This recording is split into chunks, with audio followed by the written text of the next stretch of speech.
ఒక ఊర్లోనే ఒక కుటుంబం చక్కగా బతుకుతుందన్నమాట. ఇటువంటి క్రమంలోనే ఎవరైతే ఇంటి మగవాడున్నాడో అంటే భర్త, ఆ భర్త అలాగ ఇంట్లోకి వస్తూ అలాగ వంటసరలోకి వెళ్ళాడంట. ఇలాగ వంటసరలోకి వెళ్ళేటప్పటికి ఒకేసారి అయితే గ్యాస్ బండ ఏది ఉందో ఒకేసారి పెద్ద బ్లాస్ట్ అయిపోయిందంట అది. అలా పేలిపోయేటప్పటికి ఇంకేముంది ఏదైతే మంట ఉందో ఆ మంటంతా కూడా అతను అంటుకొని చనిపోయాడని చెప్పేసి ఒక పెద్ద వార్త అయితే వచ్చింది. కానీ ఆ వ్యక్తి అలా చనిపోలేదు. ఆ వ్యక్తి చనిపోవడానికి ప్రధానమైన ఒక పెద్ద కారణం ఉంది. ఆ కారణం ఏంటో తెలిస్తే గనక 100% షాక్‌కి గురవుతారు.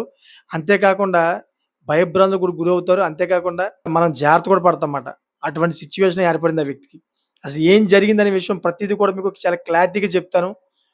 మనం పూర్తిగా తెలుసుకుందాం దీంట్లోని. మీరు చివరిదాకా వీడియో చూస్తే అర్థమవుతుందన్నమాట. అసలు ఏం జరిగిందంటే ఇందాక చెప్పినట్టు ఒక కుటుంబం చక్కగా హాయిగా బతుకుతా ఉంది. ఇటువంటి క్రమంలోనే ఆ వ్యక్తి వచ్చి డైరెక్టర్‌గా వంటసరలోకి వెళ్ళాడంట. ఎవరు చెప్తున్నారంటే ఇదంతా కూడా తన భార్య చెప్తోంది. వెళ్ళే వెంటనే ఒకేసారి గ్యాసు లీక్ అయిపోయి పేలిపోయిందంట. పేలిపోయేటప్పటికి ఆ వ్యక్తి ఆ మంటల్లో కాలిపోయి చనిపోయాడని చెప్పి చెబుతోంది తన భార్య. సో, అందరూ కూడా అదే నమ్మారమాట. మొత్తం తన కుటుంబీకులు అందరూ కూడా. ఎవరైతే చనిపోయాడో ఆ మగ వ్యక్తి యొక్క తల్లిదండ్రులు అందరూ కూడా అదే నమ్మారు. నిజంగానే ఈ విధంగానే బ్లాస్ట్ అయిపోయిందేమో అందుకే చనిపోయాడేమో అని. ఎందుకంటే అక్కడ జరిగింది వేరేది. కానీ చిత్రీకరించింది మాత్రం రియాలిటీగా చిత్రీకరించారుమాట. ఇలాగ రియాలిటీగా చిత్రీకరించుతోటి అలాగే కనిపిస్తుందన్నమాట. బాడీ కూడా అదే విధంగా కాలిపోవడం, అంతేకాకుండా గ్యాస్ కూడా బ్లాస్ట్ అవ్వడం అంతా చాలా క్లారిటీగా అలా కనిపిస్తా ఉంది. నాకు తెలిసిన మట్టుకైతే ఎవ్వరికి కూడా డౌట్ రాదు. కానీ ఏ విధంగా ఆ తప్పుని పట్టుకున్నారనేది మీకు చెప్తాను మీకు ఫీజులు ఎగిరిపోతాయన్నమాట. ఆ ట్విస్ట్ ఏంటన్నది మీరు చూస్తా ఉంటే వీడియో మీకు అర్థమవుద్ది. సో, ఎప్పుడైతే అంత్యక్రియలు గట్టా అయిపోయాయో, తన తల్లిదండ్రులు ఎవరైతే ఉన్నారో, ఈ మగ వ్యక్తి యొక్క తల్లిదండ్రులు అందరూ కూడా పాపం బాధపడతా ఉన్నారు. ఇటువంటి క్రమంలోని గ్యాస్ ఇన్సిడెంట్ కదా ఇది. గ్యాస్ పేలిపోయింది కాబట్టి పోలీసొచ్చి ఎంక్వైరీ చేస్తారన్నమాట. ఏ విధంగా గ్యాస్ లీక్ అయిందని జెప్పేసి. సో, తన భార్య ఎవరైతే ఉన్నారో తన భార్య మొత్తం అంతా చెప్పింది. ఈ విధంగా లీక్ అయింది, ఆ విధంగా లీక్ అయిందని చెప్పింది ఏదో కారణాలు.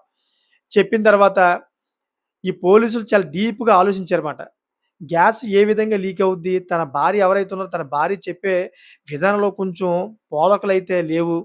కొంచెం అటు ఇటుగా చెప్పిందని జెప్పేసి పోలీసులు కొంచెం మైండ్ పెట్టారు. మైండ్ పెట్టి ఈ భార్య ఎవరైతే ఉన్నారో ఈ భార్యనైతే ఎంక్వైరీ చేయడం మొదలెట్టారన్నమాట. అసలు ఏం జరిగింది చెప్పు నిజం చెప్పు అని. చెప్తే మళ్ళీ అదే రిపీట్‌గాను ఇలాగే జరిగిందని చెప్పిందన్నమాట. సో, అక్కడ ఏంటంటే ఆ వ్యక్తి తాగుతూ ఉంటాడన్నమాట. ఎక్కువ డ్రింకింగ్ గట్టా చేస్తా ఉంటాడు. ఇంటికొస్తా ఉంటాడు. పిల్లల్ని అందరూ కూడా కొడతా ఉంటాడు. అదే క్రమంగాను. ఎక్కువ చిత్రహింసలు కూడా పెడతా ఉంటాడు. సో, ఇటువంటి క్రమంలోని తన భార్య ఎవరితో ఉందో తన భార్య రోజు విసిగిపోయేదంట. సో, పోలీసులు ఎప్పుడైతే ఈ అమ్మాయిని ఎంక్వైరీకి తీసుకెళ్లారో గట్టిగా నిలదీసేసరికి అసలైన కారణం చెప్పిందన్నమాట. ఏంటంటే, ఇదే విధంగా నేను ముందు చెప్పినట్టు ఆ వ్యక్తి రోజు తాగేసొచ్చి మమ్మల్ని హింసిస్తా ఉంటాడు, కొడతా ఉంటాడు. ఇంక మాకు విసిగిపోయి ఈ వ్యక్తిని ఏదో విధంగా అయితే నేను తప్పించాలని చెప్పి ఇంకా ఆ వ్యక్తినైతే చంపేశా నేను. ఏదైతే చీర ఉందో చీర కొంగుతోటి మొత్తం తలకైతే బిగించేసి, ఊపిరాడ కింద అయితే మొత్తం గొంతు నొక్కేసి చంపేశాను. ఏదైతే రక్త మరకలున్నాయో రక్త మరకలన్నీ కూడా తుడిచేసి, గ్యాస్ అంతా కూడా లీక్ చేసి, ఆ తర్వాత బాడీని అక్కడ పెట్టి, ఆ తర్వాత నేను అగ్గిపుల్లెసాని చెప్పి చాలా క్లారిటీగా చూడండి ఒకసారి అంటే చిత్రీకరించిందని చెప్పేసి పోలీసులు చెప్పిందన్నమాట. పోలీసులు కూడా షాక్ గురైపోయారు. ఇదేంట్రా బాబు! ఒక అమ్మాయి ఇంత దారుణంగా, ఇంత క్రిమినల్‌గా అయితే ఆలోచిస్తదా? ఒక గ్యాస్‌ని లీక్ చేసి చంపేసిన వ్యక్తిని ఆ వంటసరలో పెట్టి అంటే కిచెన్ రూమ్‌లో పెట్టి, ఆ తర్వాత బయట నుంచి అగ్గిపుల్ల వేసిందంటే ఎంత ధైర్యం ఉంటే గాని, ఎంత క్రిమినల్ మైండ్ ఉంటే గాని చేయదురా బాబు! అని చెప్పేసి పోలీసులు కూడా తలలు పీక్కున్నారన్నమాట. ఒకవేళ మేము డీప్‌గా ఎంక్వైరీ చేయకపోతే గనక ఏదైతే ఈ హత్య ఉందో, ఈ హత్య బయట పడేది కాదు. మొత్తం తల్లిదండ్రులు కూడాను, అంతేకాకుండా పిల్లలు కూడాను, బంధుమిత్రులు అందరూ కూడాను ఇది సహజ మరణంగానే అనుకునేవారేమో. ఈ విధంగా అంటే గ్యాస్ బ్లాస్ట్ అవ్వడం వలన చనిపోయాడని చెప్పేసి అనుకునేవారేమో అని చెప్పేసి పోలీసులు కూడా తలలు కొట్టుకున్నారన్నమాట. నిజంగా ఈ మహిళ వేసిన ప్లానింగ్‌కి. సో, ఈ పోలీసులు మైండ్ పెట్టారు కాబట్టి తెలిసింది. లేకపోతే తెలీదు. సో, ఇప్పుడు ఈ సిట్యుయేషన్ ఎందుకు చెప్తున్నానంటే, ఇటువంటి సంఘటనలు మన మధ్య కూడా జరుగుతాయి. చెప్పలేం. ఎందుకంటే చాలామంది చాలా విధాలుగా అయితే మనుషుల మీద మనస్పర్ధలు పెంచుకుంటా ఉన్నారు. అటు భార్యాభర్తలు అవ్వనివ్వండి, లేకపోతే అన్నదమ్ములు అవ్వనివ్వండి, లేకపోతే కన్న తల్లిదండ్రులు అవ్వనివ్వండి, వాళ్ళకి అడ్డొస్తున్నా కానీ చంపేస్తా ఉన్నారన్నమాట. కన్న పేగు పంచుకొని పుట్టుకున్న కొడుకులను కూడా, కూతుర్లను కూడా చంపేస్తా ఉన్నారు. రీసెంట్‌లీగా చాలా సంఘటనలు చూసాం మనం. సో, అందుకనే ఈ సిట్యుయేషన్ తీసుకొచ్చి చెప్తున్నాను. ప్రజలందరూ కూడా జాగ్రత్తగా ఉండాలి. ఎందుకంటే వాళ్ళకి అడ్డు వస్తే గనక ఎవరినైనా గాని చంపేస్తారు. అది ఆడైనా, మగైనా గాని వాళ్ళకి అడ్డొస్తే గనక వాళ్ళు లేపేయడం ఖాయమాట. అందుకని మన జాగ్రత్తలో మనం ఉండాలి. చూడండి ఒకసారి ఎంత చక్కగా పద్ధతిగా అయితే ఎంత నీట్‌గా అయితే ప్లానింగ్ చేసిందో. అటు పిల్లలకి తెలియలేదు. అంతేకాకుండా తన అత్తమామలకి తెలీదు. అంటే ఆ వ్యక్తి ఎవరైతే ఉన్నారో చనిపోయిన వ్యక్తి యొక్క తల్లిదండ్రులకు కూడా తెలియలేదన్నమాట. ఈ వ్యక్తి నిజంగానే ఈ వ్యక్తిని నిజంగానే తన కోడలే చంపిందని చెప్పేసి అప్పటికి తెలియలేదు. పోలీసులు చెప్పినంత వరకు కూడా వాళ్ళకి ఎవరికీ డౌట్ రాలా.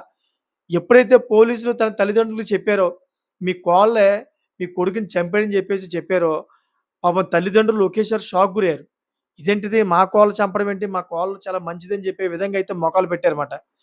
ఇలా తెల్ల మోకాలు ఎట్టేసారు దెబ్బకి. ఎందుకంటే తన కోడలు అంత చక్కగా ఉండేది. ఎప్పుడైతే తన కొడుకుని చంపాడని చెప్పేసి తెలిసిందో, ఇద్దరు అత్తమామలు కూడా నిజంగాను నోరెళ్ళబెడితే చూసారన్నమాట. తన కోడలు ఎంత క్రిమినల్ మైండ్‌గా ఆలోచించిందా? నా కొడుకుని చంపడానికి ఇంత పెద్ద ప్లానింగ్ ఏసిద్దా అని చెప్పేసి. సో, ఇటువంటి మహిళలు చాలామందుంటారు. ఎందుకంటే రీసెంట్‌గా మనం చూసాం చాలామందిని చంపేయడం, ఆ తర్వాత ముక్క ముక్కలుగా చేసేయడం, లేపోతే ఒక డ్రమ్ములో ఏసేసి సిమెంట్ ఏసేయడం, ఇటువంటియన్నీ మనం చూసాం. రీసెంట్‌లీగా ఇంకో విచిత్రమైన సంఘటన కూడా జరిగింది. అది కూడా మీకు చెప్పాను నేను. అదేంటంటే, ఒక మహిళ తన భర్తని చంపేసి ఏదైతే నీరెస్ట్ ఒక ఫ్యాక్టరీ ఉందన్నమాట. ఆ ఫ్యాక్టరీ యొక్క స్థలంలో కప్పెట్టేసి, తన భర్త ఆస్ట్రేలియా ఎళ్ళిపోయాడని చెప్పేసి బూట కబుర్లు చెప్పుకుంటూ వచ్చింది. నన్ను వదిలేసి ఎళ్ళిపోయాడు ఆస్ట్రేలియా. అక్కడే ఇంక ఉద్యోగం చేస్తూ అక్కడే స్థిరపడిపోయాడని చెప్పేసి తన అత్తమామలు చెప్పుకుంటూ వచ్చిందన్నమాట. తీరా చూస్తే 2 సంవత్సరాల ముందే చంపేసి ఒక ఫ్యాక్టరీ ఉందన్నమాట ఆళ్ళ ఊరికి నియరెస్ట్ గాను. ఆ ఫ్యాక్టరీ దగ్గర పూడ్చేసి కప్పెట్టేసింది. చూడండి ఒకసారి. దీనంతటికి కారణం ఏంటంటే, ఆ మహిళకి పెళ్ళికి ముందు నుంచి అయితే వేరే వ్యక్తితోటి వివాహేతర సంబంధం ఉంది. ఈ వివాహేతర సంబంధానికి అడ్డొస్తారని చెప్పేసి ఆ మహిళ చంపేసిందన్నమాట. ఈ 2 సంవత్సరాల దాకైతే ఎవరికీ తెలీలా. ఆళ్ళ తల్లిదండ్రులు కూడా అనుకుంటున్నారన్నమాట. నా కొడుకు నా కోడల్ని, మమ్మల్ని వదిలేసి ఎళ్ళిపోయాడు. ఆస్ట్రేలియాలో ఉండిపోయాడు. ఎవరో ఇంక తగులుకొని ఉంటాడు. ఎవరో అమ్మాయి ఇంకా మాయమాటలు చెప్పి తనని లొంగ తీసుకొని ఉంటది. ఇంక రాడేమో అని చెప్పేసి తల్లిదండ్రులు కూడా అనుకుంటా ఉన్నారు. ఇటువంటి క్రమంలోనే ఆ ఊర్లో ఒక వ్యక్తి నేను కూడా ఆస్ట్రేలియా వెళ్తానని జెప్పి, ఈ మహిళ ఎవరైతే ఉన్నారో ఈ మహిళ దగ్గరకొచ్చి అడిగారుమాట. మీ భర్త ఎక్కడుంటున్నాడో తన ఫోను నంబర్ ఇవ్వి, తన అడ్రెస్ ఇవ్వు అని అడిగితే, రోజుకో మాట పొంతనలేని మాటలు అక్కడ, ఇక్కడ అని జెప్పేసి మాట మారుస్తా ఉంది. ఇటువంటి మాట మారుస్తా ఉంటుంటే ఆ వ్యక్తికి సదరు వ్యక్తికైతే డౌటొచ్చింది. డౌటొచ్చి ఎవరైతే ఆస్ట్రేలియా ఎళ్ళిపోయాడో ఈ వ్యక్తి ఉన్నారు కదా! ఈ వ్యక్తికి తమ్ముడు కూడా ఉన్నాడన్నమాట. తన తమ్ముడికి చెప్పాడు వెళ్లి. "అరే మామ ఈ విధంగా నేను అడిగాను వదిన్ని. వదిన్ని అడిగితే ఈ విధంగా పొంతలేని సమాధానం చెప్తుంది. అసల మీ అన్నయ్య ఉన్నాడా? లేడా? ఒకసారి క్లారిటీగా కనుక్కో నువ్వు. నాకేదో డౌట్‌గా ఉందిరా మామ" అని చెప్పి తన తమ్ముడితో ఎళ్లి చెప్పాడన్నమాట ఈ వ్యక్తి. తన తమ్ముడితో ఎప్పుడైతే చెప్పాడో ఈ విషయాన్ని తీసుకెళ్ళి ఏదైతే ఆస్ట్రేలియా ఎంబసీ ఉంటదో ఇండియన్ ఎంబసీ. ఈ ఇండియన్ ఎంబసీకి ఫోను చేసి, "సార్ ఈ పలానా వ్యక్తి 2 సంవత్సరాల క్రితం అయితే ఆస్ట్రేలియా వచ్చాడని చెప్పేసి తెలుస్తోంది. అసలు ఆ వ్యక్తి ఆస్ట్రేలియాలో ఉన్నాడా? లేడా? మీ దగ్గర రికార్డ్స్ ఏమైనా ఉన్నాయా?" అని చెప్పేసి అడిగాడన్నమాట. అడిగితే, "మీరు చెప్పినటువంటి వ్యక్తి ఇక్కడ ఎవరు లేరు. అంతేకాకుండా ఆస్ట్రేలియా కూడా ఎప్పుడు కూడా వచ్చినట్టు లేదు మా రికార్డ్‌లో" అని చెప్పేసి ఇండియన్ ఎంబసీ ఈ వ్యక్తికి చెప్పాడు. ఈ వ్యక్తికి చెప్పడంతోటి ఈ వ్యక్తికి ఇంకా అనుమానం పెరిగిపోయింది తన తమ్ముడికి. తన తమ్ముడు ఏం చేసాడు డైరెక్టర్‌గా వెళ్లి పోలీస్ స్టేషన్‌లో కంప్లెయింట్ చేసాడన్నమాట. "సార్ ఈ విధంగా అయితే మా వదిన 2 సంవత్సరాల నుంచి మా అన్నయ్య ఆస్ట్రేలియా వెళ్ళిపోయి స్థిరపడిపోయి ఉన్నాడని చెప్పి అంటుంది గానీ, ఎప్పుడు కూడా ఫోన్‌లో మాట్లాడటం లేదు. కనీసం ఆ వ్యక్తి వస్తాడని చెప్పి చెప్పట్లేదు. పొంతనలేని మాటలు చెబుతోంది. నాకు డౌట్‌గా ఉందని" చెప్పి పోలీసులకి చెప్తే, పోలీసులు చాలా డీప్‌గా ఎంక్వైరీ చేస్తే, ఈ మహిళకి అంతేకాకుండా వేరే వ్యక్తికి అక్రమ సంబంధం ఉన్నట్టయితే చాలా క్లారిటీగా బయటపడిందన్నమాట. ఆ వ్యక్తిని తీసుకెళ్ళి, ఆ మహిళని తీసుకెళ్ళి, ఇద్దరిని చాలా క్షుణ్ణంగా, చాలా డీప్‌గా ఎంక్వైరీ చేసి, వాళ్ళ స్టైల్‌లో అడిగితే, మొత్తం పూసగుచ్చినట్టు చెప్పారన్నమాట. పెళ్ళికి ముందే మాకు ఈ వ్యక్తితో అయితే అక్రమ సంబంధం ఉంది. మా అక్రమ సంబంధానికి అడ్డుగా ఉన్నాడని చెప్పేసి, పెళ్ళైన నెల రోజుల్లోనే మేము చంపేసాం ఆ వ్యక్తిని. చంపేసి నియరెస్ట్‌గా ఒక ఫ్యాక్టరీ ఉంటే ఆ ప్రైవేట్ ల్యాండ్‌లో మేము కప్పెట్టేసాం. కనీసం 20 అడుగులు గొయ్యి తీసి ఏదైతే ఉందో ఆ బాడీని ముక్క ముక్కల కింద చేసి దాంట్లో వేసేసామని చెప్పి చాలా క్లారిటీగా చెప్పారన్నమాట. తర్వాత ఆ అమ్మాయిని తీసుకెళ్ళి ఎక్కడైతే పాతారో అదంతా కూడా మొత్తం తవ్వి పోలీసులు మొత్తం అయన్నీ కూడా తీసి అవశేషాలు అన్నీ మొత్తం వాళ్ళ తల్లిదండ్రులకి, తమ్ముడికి గట్టా అప్పజెప్పారన్నమాట. సో, ఈ విధంగా జరుగుతా ఉంటాయి చెప్పలేం. ఇప్పుడు ఏదైతే చెప్పానో అదేమో ఉత్తరప్రదేశ్‌లో జరిగింది. అంతకుముందు చెప్పాను కదా! ఈ గ్యాస్ సిలిండర్‌లోని చనిపోయాడు తన భర్త అని చెప్పి చిత్రీకరించింది కదా! అదేమో మంచిర్యాలలో జరిగిందన్నమాట. తెలంగాణ మంచిర్యాలలో జరిగింది. సో, ఏది ఎక్కడైనా గాని, ప్రాంతం ఏదైనా గాని ప్రమాదాలు జరుగుతా ఉంటాయి ఇటువంటియి. దయచేసి జాగ్రత్తగా ఉండండి.